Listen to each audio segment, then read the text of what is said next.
Hook. What if a 90-year-old landmark isn't as permanent as we thought, and a 3-year mega-preservation project might have just rewritten its entire story? A few seconds into this video, I'm going to pull back the curtain on Fallingwater's recent renovation twist, and why it's more than just scaffolding coming down. Personally, I think the real headline isn't the new view, it's what the process reveals about preservation culture, visitor experience, and how legends stay alive in the modern era. Let me set the scene quickly. Fallingwater, Frank Lloyd Wright's iconic house, has spent 3 years under a preservation program. Now that the scaffolding is finally gone, tours are reopening for its 90th anniversary. What does that mean for fans, for architecture buffs, and for the future of how we protect such fragile masterpieces? What many people don't realize is that preservation is as much about storytelling as it is about concrete and glass. If you take a step back and think about it, the scaffold removal isn't just an aesthetic moment, it's a symbolic one, a reset in how we present a timeless work to a 21st century audience. First, let's unpack the core idea: restoration versus authenticity.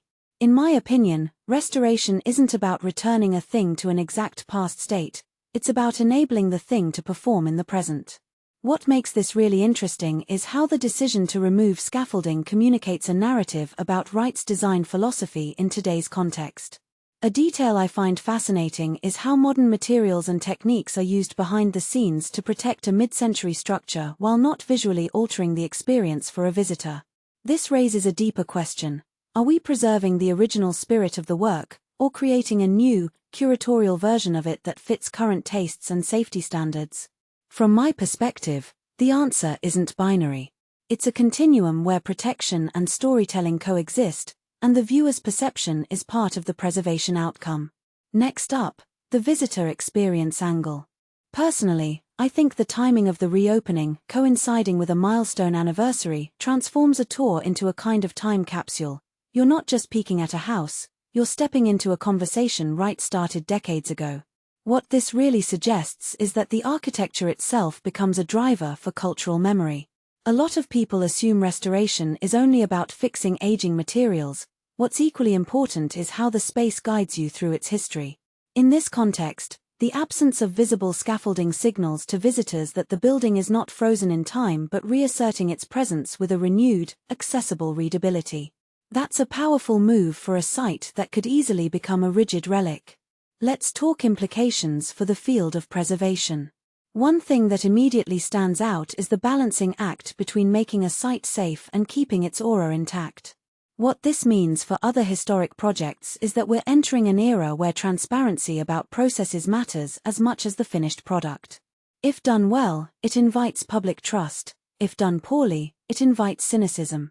What this really highlights is how audiences now demand a behind-the-scenes glimpse into how preservation happens, not just the final reveal. This trend mirrors broader shifts in cultural institutions, from museums to libraries, where process becomes part of value.